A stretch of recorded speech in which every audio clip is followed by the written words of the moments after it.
అత్యంత కృప కలిగిన యేసు క్రీస్తు నామములో వాక్యాన్ని వింటున్న బిడ్డలందరినీ కూడా దేవుడు సమృద్ధిగా దీవించి ఆశీర్వదించును గాక. ఆమేన్. ప్రియ దేవుని బిడ్డలారా, అందరూ ఎలాగున్నారు? బాగున్నారు కాదు? ఉదయమే లేచి ప్రార్థన చేసుకున్నారా? పరిశుద్ధ గ్రంథాన్ని చదివి ధ్యానించారనా? అమ్మ బాబు, పిల్లలు యవనస్తులు జాగ్రత్త. ఈ పండగల పేర్లు చెప్పి ఆయా స్థలాలకు వెళ్ళి పందాలు కాసి డబ్బులు వ్యర్థం చేసుకోకుండా దయచేసి వారిని దేవుని భయంలో, దేవుని సన్నిధిలో పెంచనివ్వండి. దేవుని పిల్లలే కాదు, ఈ రోజున పెద్దవారు కూడా దయచేసి కొద్దిమంది, అందరూ కాదు, రక్షణ ఎరిగిన వారు కూడా, బాప్తీస అనుభవాన్ని కలిగి ఉన్నవారు కూడా ఈ రోజుల్లో అనేక మంది ఆయా స్థలాల్లో వేస్తున్న పందాల వైపు సరదాగా చూస్తాకి వెళ్ళి ఇంట్లో డబ్బంతా పట్టుకెళ్ళి తగలేస్తున్నారు. దయచేసి ఇది దేవుని పిల్లలకు తగదు అని తెలియచేస్తూ ఉన్నాను. ఆ స్థలాలకు వెళ్ళడమే తప్పు. కాబట్టి ఎవరైనా వెళుతున్నట్లయితే ఈ వాక్యాన్ని వింటున్నప్పుడైనా వారు దయచేసి వాక్యాన్ని విని వాక్య ప్రకారం లోబడాలని దైవజనుడిగా తెలియచేస్తూ ఉన్నాను. మరొక్కసారి పండగ అని పేరు చెబుతూ లోకములో ఉన్న ఆ త్రాగుబోతనాన్ని తిరిగి నేర్చుకోవద్దు. ఎక్కడి నుంచో వచ్చారు మా ఫ్రెండ్స్, మా స్నేహితులు, కాబట్టి స్నేహితులతో కలిసి ఎంజాయ్ చేద్దామంటూ లోకములో కలిసిపోవద్దు నాన్న. చెల్లి, అక్క, తమ్ముడు జాగ్రత్త. మరొక చిన్న విషయాన్ని, ఈ రోజుల్లో ఆయా స్థలాల్లో గెట్ టుగెదర్లు జరుగుతున్నాయి. ఇంచుమించు 20 సంవత్సరాల తర్వాత, 10 సంవత్సరాల తర్వాత, 30 సంవత్సరాల తర్వాత కలుసుకుంటూ ఉన్నారు. మంచిది. కానీ ఎప్పుడో ఉన్న రిలేషన్స్ని విడిచిపెట్టేసిన ఆ పాపపు రిలేషన్స్ని తిరిగి త్రవ్వుకుని కుటుంబానికి నిప్పులు పోసుకోవద్దు అని తెలియజేస్తూ ఉన్నాను. ఎందుకో ఈ ఉదయకాల సమయంలో పరిశుద్ధాత్మ దేవుడు నాకు ఈ మాట తెలియజేయమని చెబుతూ ఉన్నాడు.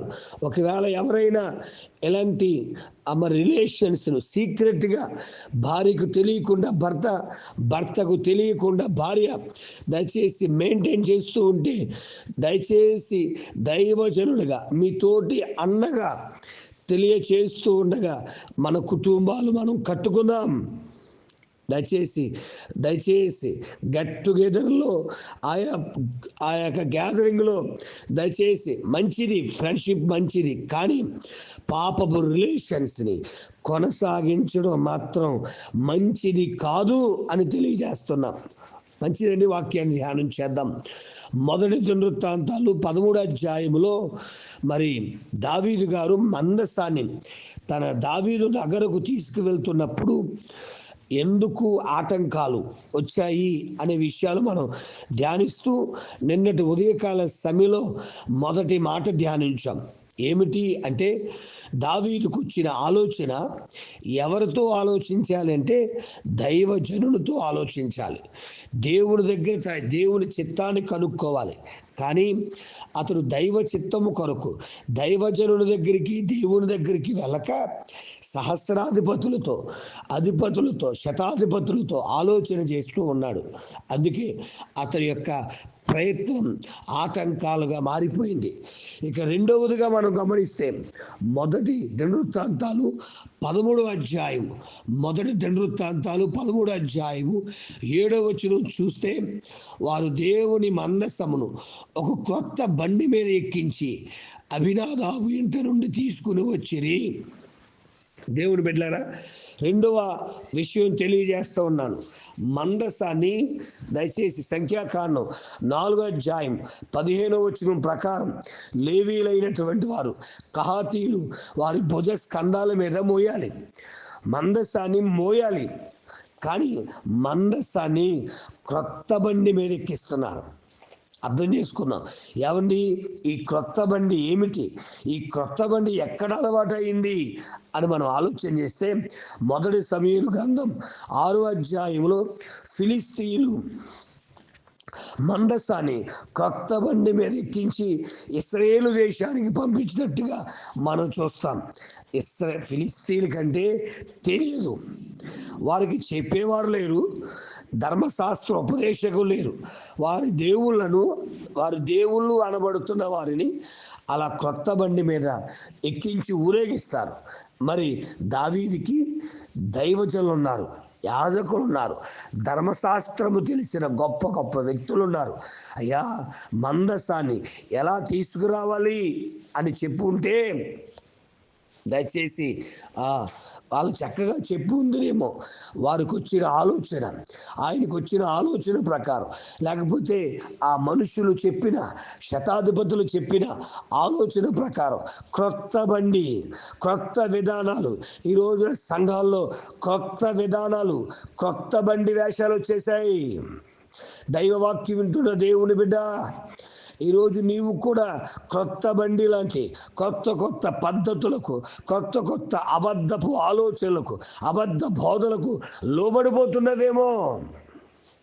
దయచేసి అన్యదా భావించకపోతే ఒక్కొక్కరు ఒక్కొక్క రకమైన కొత్త బోధను సంఘాల్లోకి ప్రవేశపెట్టేశారు.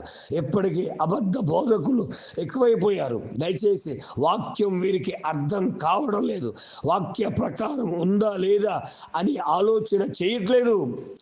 పౌలు అంతటి గొప్ప సేవకుడే వాక్యాన్ని చెబితే వాక్య ప్రకారం ఉందో లేదో అని బెరయ సంఘస్థులట పరిశీలించేవారట. ఈరోజు ఎవరో ఒక ఆయన ఈ విధమైన పద్ధతి బాగుంది అంటే అది పబ్లిసిటీ అయిపోతుంది. ఆ పబ్లిసిటీ ప్రకారం నడిచేస్తున్నారు.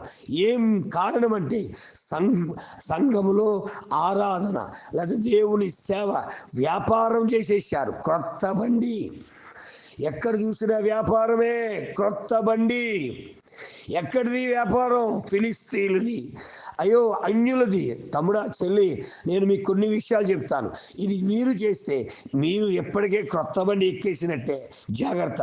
దయచేసి దేవుని సన్నిధి, దేవుని ఆశీర్వాదం, దేవుని మరి ఆ ప్రసన్నత నీ ఇంటికి రావాలంటే దయచేసి క్రొత్త బండి ఎక్కే ఆశలు చేయొద్దండి. సంఘం పట్ల బాధ్యత మీ భుజ స్కంధాల మీద మోయాలి. మీ కుటుంబ బాధ్యతలను మీ భుజ స్కంధాల మీద మోయాలి. అంతే తప్ప బండెక్కిచ్చి బండి మీద కూర్చుంటే నీకు సుఖంగా ఉంటుంది, కానీ ఆశీర్వాదం రానే రాదు. దయచేసి గమనించాలని తెలియజేస్తూ ఉన్నాను. దైవవాక్యం వింటున్న దేవుని బిడ్డ, దయచేసి గమనించు. ఈరోజు మన కుటుంబాల్లో జరుగుతున్న అనేక శుభకార్యాలు, రకరకాల ఫంక్షన్లని, దయచేసి ఆయా స్నానాలని, ఆయా కార్యక్రమాలని దయచేసి ఎక్కడ నేర్చుకున్న తమ్ముడా? దేవుని వాక్యంలో ఉందా? లేకపోతే నీ దైవజనుడు చెప్పాడా? నో, చెప్పలేదు. మరి ఎక్కడొచ్చింది? ఎవరో చెప్పారు, ఎక్కడో చూసావు, ఎక్కడెక్కడో వీడియోలో చూసావు. అదట్టుకొచ్చి నీ కుమార్తె లేకపోతే నీ కొడుకు ఫంక్షన్స్ కార్యక్రమాల్లో మొదలెట్టేశావు. సేవకుడు వెళ్ళినండి అయ్యా కార్యక్రమాలు మొదలెట్టేశావు. క్రొత్త బండి. ఏం కారణం అంటే ఆనందం, సంతోషపడాలండి. పెళ్లి చేస్తున్నాం కాబట్టి ఈ విధంగా పోసుకోవాలి అనే రకరకాల తాపత్రయాలు. తమ్ముడు చెల్లి, ఒక్క మాట చెప్తాను, అర్థం చేసుకోండి. మీ పెళ్ళికి వీడియో తీస్తున్నారు కదా, మీ పెళ్లి వీడియోలో దేవుని పాటలు ఉన్నాయా, సినిమా పాటలు ఉంటున్నాయా? ఒక్కసారి ఆలోచించు. ఏం సార్, మేమేమనలేదు సార్, ఫోటోగ్రాఫర్ పెట్టేకండి. ఫోటోగ్రాఫర్ మంచోడు, నువ్వు ఏది ఏమంటే అదే వేస్తాడు. నీకు ఏది ఇష్టమో అది చెబితే అది చేస్తాడు తప్ప తన ఇష్టాలు చేయడు. అర్థం చేసుకోండి. దేవుని వాక్యం వింటున్న దేవుని బిడ్డ, నీ ఇంటికి వచ్చిన మీ పక్క అంటే, మీ ఇంటికి వచ్చిన పక్కవారు ఏది సలహా ఇస్తే అది చేసేస్తున్నావు తప్ప దైవ వాక్యములో ఉందో లేదో తెలియట్లేదా? క్రొత్త బండి వేషాలు, క్రొత్త బండి వేషాలు. దయచేసి గమనించు. ఇందాకే చెప్పాను, ఆయా స్థలాలకు వెళ్ళి పందాలు కట్టడం, బెట్టింగులు కాయడం, అబ్బో డబ్బండి. క్రొత్త బండి వేషాలు విడిచిపెట్టు. నీ కుటుంబాన్ని బాధ్యతగా ప్రార్థించు. నీ కుటుంబ బాధ్యతలను నీ భుజ స్కంధాల మీద వేయించు. గాలి కుదిలేయకు నీ కుటుంబాన్ని. నీ భర్తను, నీ పిల్లలను గాలి కుదిలేయవద్దు. బాధ్యత తీసుకో. బాధ్యత ప్రకారం వారిని నడిపించు. దైవాశీర్వాదాలు పొందుతావు దేవుని బిడ్డ. కాబట్టి రెండవ తప్పిదం, టైం అయిపోయింది కాబట్టి నేను ముగించడానికి ఇష్టపడుతున్నాను. దయచేసి రెండవ తప్పిదం ఏదంటే, వారు కొత్త బండి ఎక్కిస్తున్నారు మందసాన్ని. భుజాల మీద మోయవలసిన మందసాన్ని బండి ఎక్కించారు. నువ్వు కూడా నీ భక్తిని అటకెక్కించావా? కొంతమంది ఇంతగా చెప్పి రోజు వాక్యం చదువుతున్నారా తల్లి అంటే, కనీసం కొద్ది మంది అయినా తిరిగి వాక్యాన్ని చదవగలుగుతున్నారా? ఆలోచించండి. బైబిల్ కొత్త బండి ఎక్కేసింది, అటకెక్కేసింది. అవునండి. దయచేసి ఈరోజు ప్రార్థనా జీవితాన్ని కలిగి ఉన్నారా? ప్రార్థిస్తున్నారా అని చెప్తున్నా. నో. కొంతమంది క్యాలెండర్ దగ్గరికి వెళ్ళి ఆ రోజు ఆ వాగ్దానాన్ని చదివేసి ఇవాళ బైబిల్ చదివేస్తా అని ఫీల్ అయిపోతున్నావు. సులువు కొత్త బండి. మోకరించి ప్రార్థించేదే అమ్మో నీ మోకాల్ని పట్టేస్తుంది. కొత్త బండి సులువు కావాలి. సింపుల్గా 2 మాటలు, ఏదో చిన్నపిల్లలు ముద్దు మాట్లాడినట్టుగా మాట్లాడేసి వెళ్ళిపోతున్నావు. దేవునితో మాట్లాడే అనుభవం నీకు లేదు కదూ. ఉదయమే ఏంటి అయ్యగారు ఇలా మాట్లాడుతున్నా అనుకోవద్దు. నీ జీవితంలో దేవుని మందసమును అనేటువంటి దేవుని సన్నిధి నీలోకి రాలేకపోవడానికి, నీ ఇంటిలో ఆ సంతోషాన్ని అనుభవించలేకపోవడానికి, క్రొత్త బండి అనే ఫిలిస్తీన్ల ఆచారాలు, క్రొత్త బండి అనే ఈ లోకపు ఆచారాలు, క్రొత్త బండి అనే సర్వలోక మర్యాదలు నీ ఇంట్లోకి వచ్చేసాయి. ఏసైకు దేవుని మందసానికి నీకు చోట్లేదు. అందుకే ఇబ్బందులు పడుతున్నావేమో. దయచేసి ఆలోచించు.